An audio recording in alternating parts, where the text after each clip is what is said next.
boa tarde. Estamos de volta Mundial e você chegando para te fazer companhia nesta segunda-feira, nesta tarde agradável aqui em São Paulo. Estou recebendo para um bate-papo aqui na Vibe Mundial. É sempre tudo muito gostoso. Os nossos bate-papos são importantes e agradáveis ao mesmo tempo. Estou recebendo aqui com prazer Maria José Devesa. Muito bem-vinda. Oi! Muito Obrigada, bom Sandra. te Um receber, enorme viu? prazer estar aqui com vocês. Igualmente, viu? A gente está gravando essa entrevista por N motivos que não vêm ao caso. Maria José volta aqui com a gente em breve no nosso estúdio ali do ar, para a gente fazer um bate-papo super importante, porque assunto com ela não falta, gente. Ela é psicóloga clínica, é pós-graduada em psicanálise, também em medicina psicossomática e hipnose. É membro do PROSER, Programa de Saúde, Espiritualidade e Religiosidade do Instituto de Psiquiatria do Hospital das Clínicas aqui de São Paulo. É professora da USP também, né, Maria José? Uhum, E, isso. e muitas outras coisas. Ela tem uma extensa experiência, né, nesta área mental, de psiquiatria e clínica, né? Porque na realidade, assim, eu sou formada só há 42 anos. É pouquinho! Então, foram 42 anos de muita dedicação, muito amor a essa profissão que eu acho que é maravilhosa, é indispensável para as pessoas, porque todo mundo viu agora com a pandemia que a saúde mental é realmente muito importante você manter o equilíbrio, né, emocional frente a problemas, frente às surpresas da nossa vida, do dia a dia que a gente tem por aí. Então, quer dizer, realmente, assim, trabalhar com saúde mental, eu acho que é algo fundamental e cada vez mais relevante, né, para as pessoas. E é muito importante a gente falar disso agora, porque eu tenho notado que tem muita gente que já começou até a normalizar algumas questões da saúde mental. E a gente precisa do processo terapêutico constantemente, né, Maria José? Eu acho que isso é É o tão que eu falo, importante. eu dou aula, na verdade, assim, para alunos de medicina, né? Então, eu digo que todo mundo precisaria fazer psicoterapia, principalmente o profissional da saúde que está em constante contato com o sofrimento humano, e aquilo nos toca diretamente de uma forma ou de outra, né? Então, quanto maior o autoconhecimento que você tenha, ou seja, o conhecer-se a si mesmo, né? Como já se dizia os filósofos de antigamente, é fundamental para você conseguir resolver todos os problemas que aparecem no nosso dia a dia normalmente, né? Seja problema com o marido, com o namorado, com o filho, com finanças, com inflação que está aumentando, ou seja, em tudo está envolvido a nossa relação emocional, né? O nosso dia a dia, né, está envolvido com as nossas emoções, as nossas atitudes.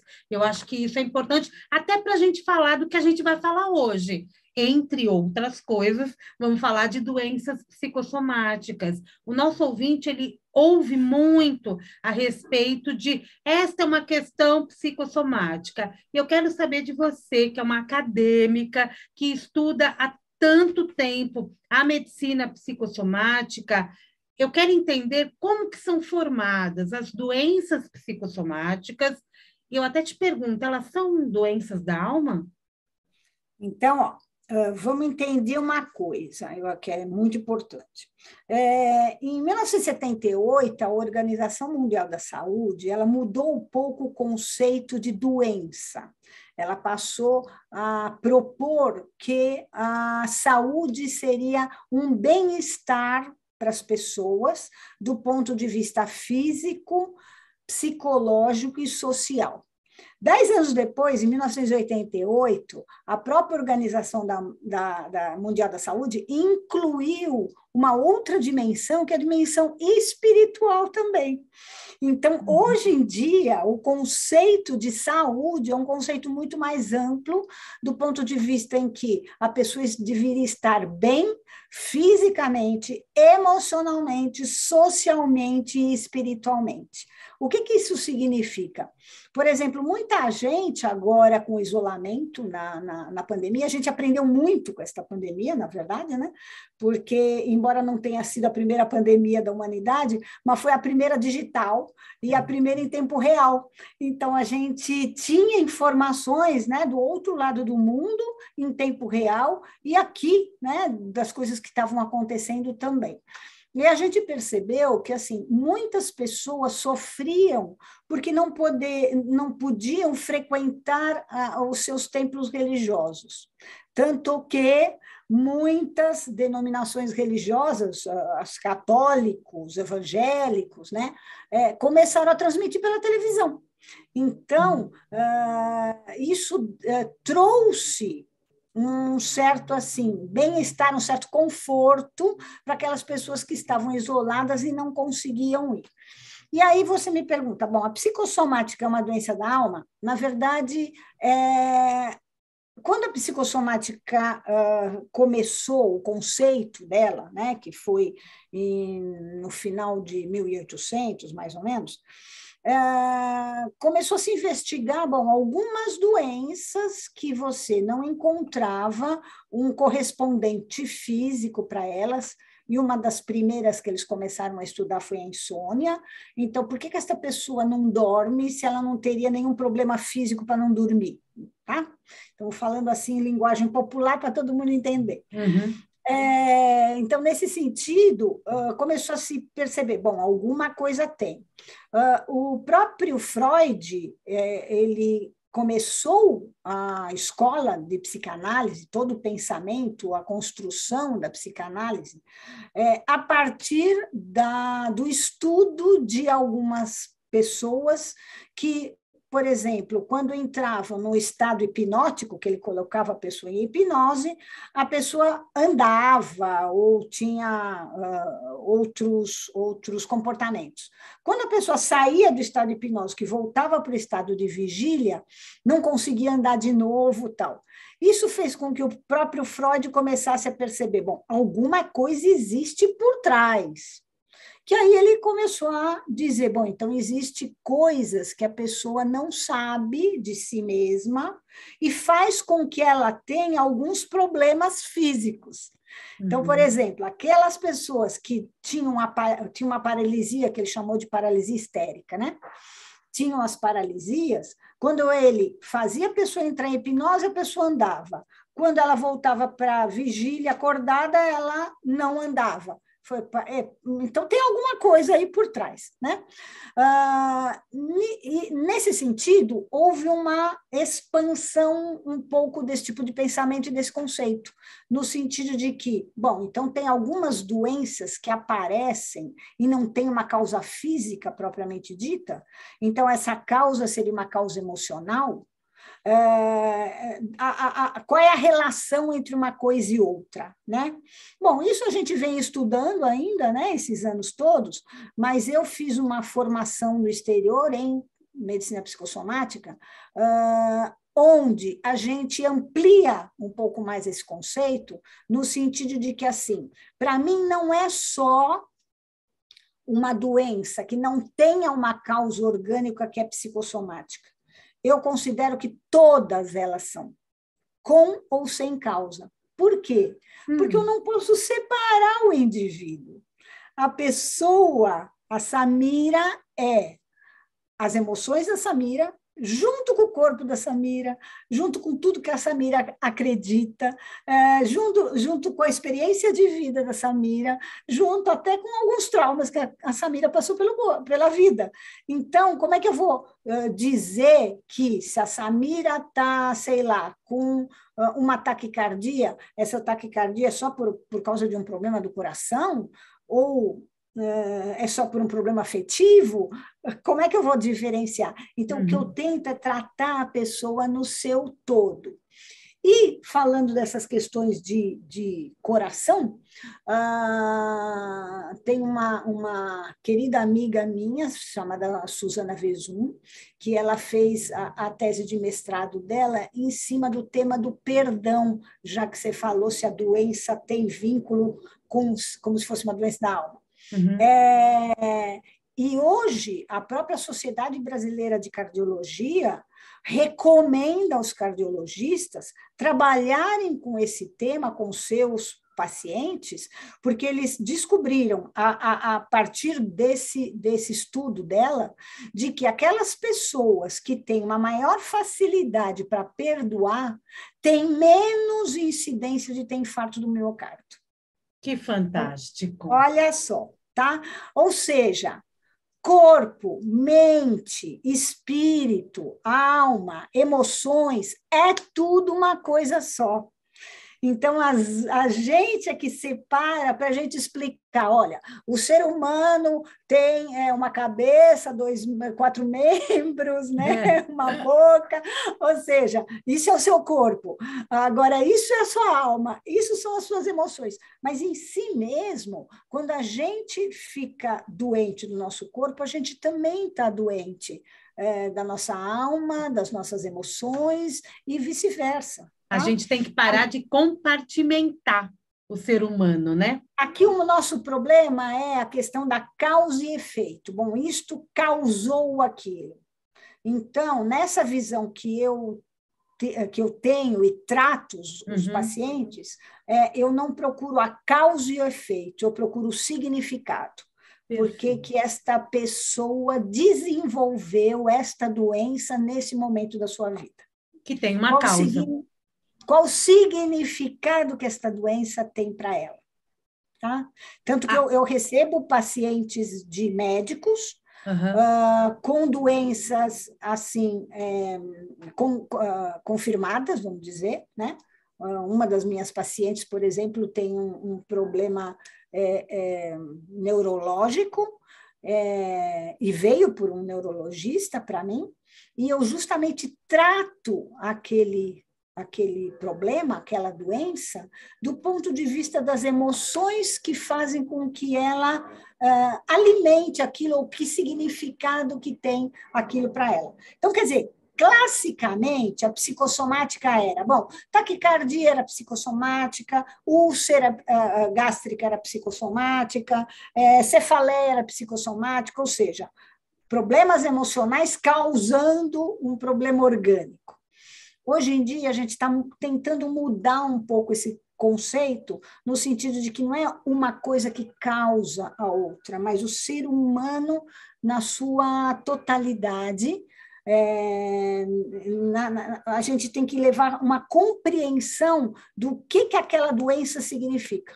Então, por exemplo, outro dia, eu estava atendendo uma paciente com crise de epilepsia.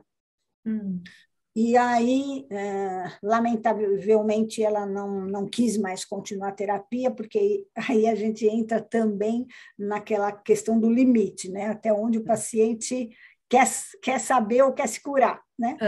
Mas o que a gente percebeu que foi assim, a epilepsia, para ela, fazia parte da vida dela, porque ela tinha as crises epiléticas, né? Em assim, espaços de tempo, que faziam com que a vida dela parasse. Só que, desde menina, ela nunca concretizou, nunca completou nada na vida. A vida toda dela, ela sempre ela ia começar alguma coisa, ela parava, mudava. Ia fazer outra coisa, mudava, parava.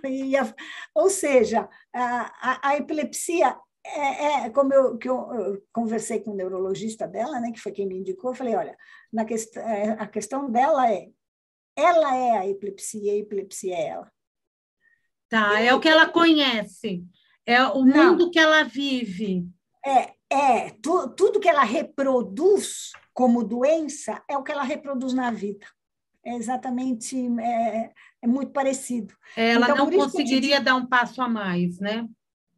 Não, ela teria que, assim, realmente estar disposta, para ela se livrar, entre aspas, né, vamos dizer, se livrar da epilepsia, ela teria que se livrar de algumas condutas de vida dela que estavam muito enraizadas nela. Entendeu? Entendi. Isso Mas acontece... eu estou dando assim, exemplos extremos, tá? Só para tentar exemplificar mesmo. Mas tem assim várias coisas, né? Então, o estresse, que leva você a ter alguns sintomas que fazem parte, mas, por exemplo, por que esta pessoa se mantém estressada?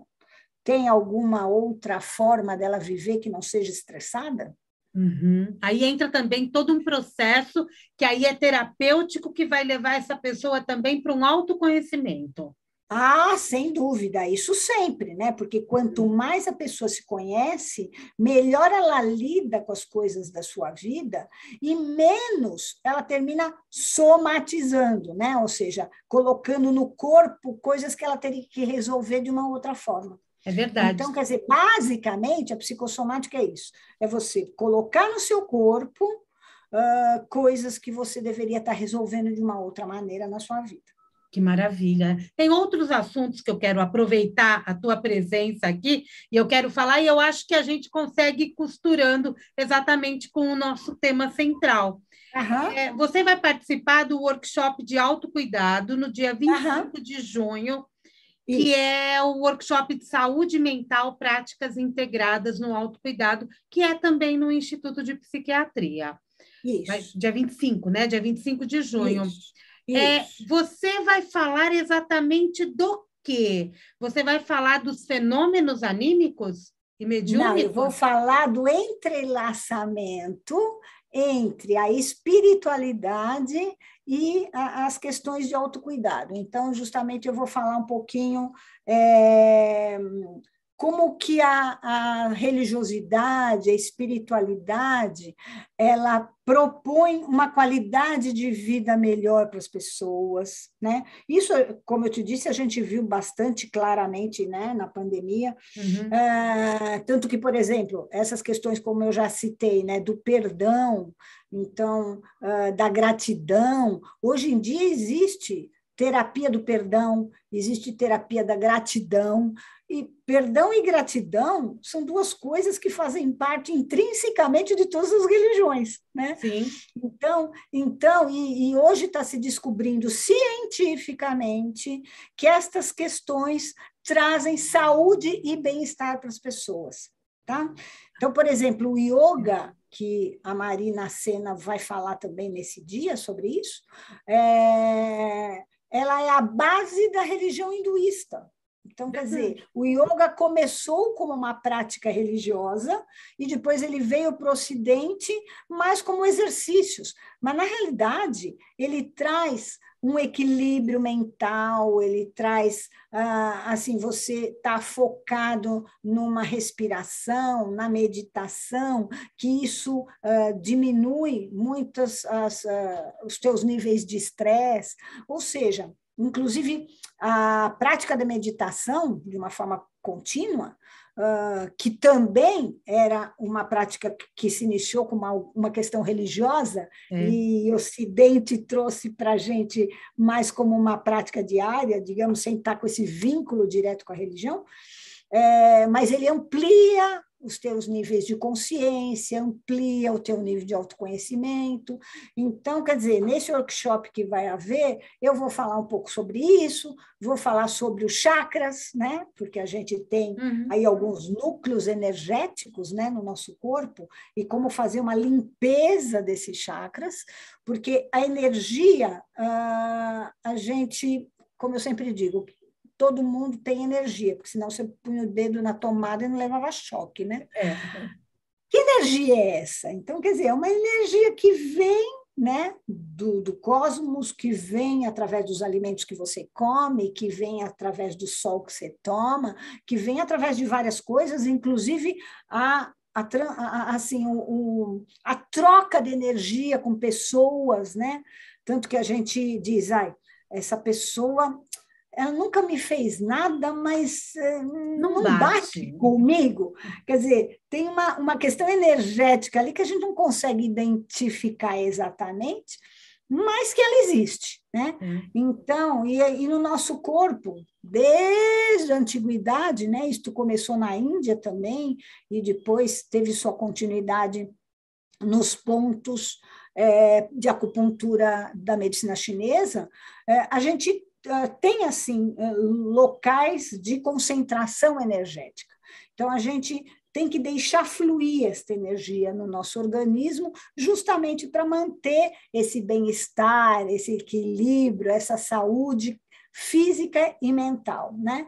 Então, eu vou falar um pouquinho disso também lá, como a gente faz para equilibrar e limpar um pouco esses chakras, como a gente faz uma limpeza vibracional, porque, como eu digo, tudo no universo vibra. As estrelas vibram, vocês só estão me ouvindo, porque a minha voz, para chegar até aí, tem uma vibração, né? Então, quer dizer, toda esta vibração cósmica, planetária e da nossa vida interna, porque tem toda uma continuidade, né, entre o universo e nós mesmos. A gente pensa que a gente está sozinho no mundo? Não. A gente está inserido em todo um universo, em todo um planeta, e cada vez mais, a partir de Einstein, todos os conhecimentos que foram sendo feitos com a física quântica e tudo mais, foi se descobrindo como que realmente um problema que às vezes pode acontecer do outro lado do planeta tem interferência na gente. Entendi. Porque existe toda uma ligação, né? Entendi. Então, quer dizer, de todas essas coisas a gente vai falar um pouquinho, vai falar a diferença entre religiosidade e espiritualidade. E é importante trazer tudo isso, e também tem os exercícios, né? Que as pessoas que estiverem participando também poderão participar. E as inscrições é pelo procer-ipq.org. Olha, eu não sei exatamente, aqui eu não anotei, mas se entrar no procer.com.br, ou se entrar no CEIP, que é o Centro de Estudo, né? Você vai ter lá como fazer as inscrições, tá? É ótimo, mas eu posso gente, passar direitinho para você depois. Pode, a gente coloca tudo bonitinho. Quando eu colocar esse vídeo, essa gravação no Instagram, no YouTube, eu coloco todas as informações juntas. Esse é um curso que é um workshop de práticas integradas no autocuidado, já é o quarto encontro, né? E a Maria José Deveza vai participar. Mas agora o programa está terminando, você nem vai ter muito tempo para falar, mas em agosto você vai trazer também um curso, mas é para a área médica. Esse workshop é para público em geral, mas é para a área médica, até estudantes também da saúde, que é um curso de comunicação de más notícias. É pelo mesmo site que vocês se informam, tá, gente? Você consegue falar rapidinho do que se trata? Sim. Já que eu falo de boas notícias, a gente está aqui, a gente vai fazer um debate. Não, vamos sim. Numa próxima ocasião, a gente faz especificamente disso. Mas, para falar muito rapidamente, assim, essa é a terceira edição desse curso. É um curso que, por enquanto, é só para profissionais de saúde, pode ser estudantes ou formados, né, profissionais em geral, engenheiro, enfermeiro, médico, psicólogo, assistente social, tal. Porque justamente assim, a gente, no nosso convívio, a gente convive diariamente com ter que transmitir alguma notícia para os nossos pacientes, seja num diagnóstico, prognóstico, um tratamento, e às vezes a notícia nem é tão boa, vamos dizer assim, né? Mas aqui esse curso que a gente propõe é trazer o lado bom da má notícia, porque, afinal de contas, a ciência ela está cada vez mais em evolução. Então, como exemplo, né, a AIDS, que há 30 anos atrás muita gente morria, hoje em dia as pessoas convivem com ela e não morrem mais, ou um mínimo, né? O próprio câncer, nós vamos trazer um oncologista que vai trazer para nós os casos de sucesso em oncologia, porque, afinal de contas, a própria oncologia também mudou. Antigamente, a pessoa tinha o diagnóstico de câncer, bom, era a morte na certa. Hoje em dia já não é mais assim. Então, quer dizer, como a gente lidar com as notícias, olhando para elas com bons olhos, né? E não como uma má notícia em si mesmo. Então, eu espero que todo mundo possa participar. Vai ser online ainda este ano. A primeira edição foi presencial, a segunda online, esta é online também, dia 6 e 7 de agosto, o dia todo. É maravilhoso. Maravilhoso. Você vai voltar aqui para falar disso, porque eu acho que a gente tem muito o que costurar a respeito de más e boas notícias e como a gente trazer isso para as nossas vidas. Não é isso? Sem dúvida, claro, porque somos seres de comunicação, né? Exatamente, vamos nos comunicar cada vez melhor. Quem quiser contato com você, qual é o melhor caminho? Pode me mandar um WhatsApp, posso te dar um número? Pode. 11, né, que é São Paulo, 992720224. 992720224.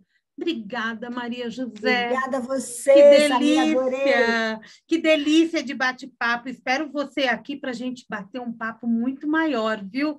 Com certeza. Estou à tua disposição, com o maior prazer. Que prazer em te receber aqui no Mundial e você, viu? Sucesso para você. O prazer foi meu, um beijo enorme para você e todos os ouvintes. Um beijo para você, um beijo a todos. Mundial e você vai ficando por aqui. Eu volto daqui a pouquinho com o Jornal da Boa Notícia. E amanhã, às 16h30, tem Mundial e você. Um grande beijo e até lá.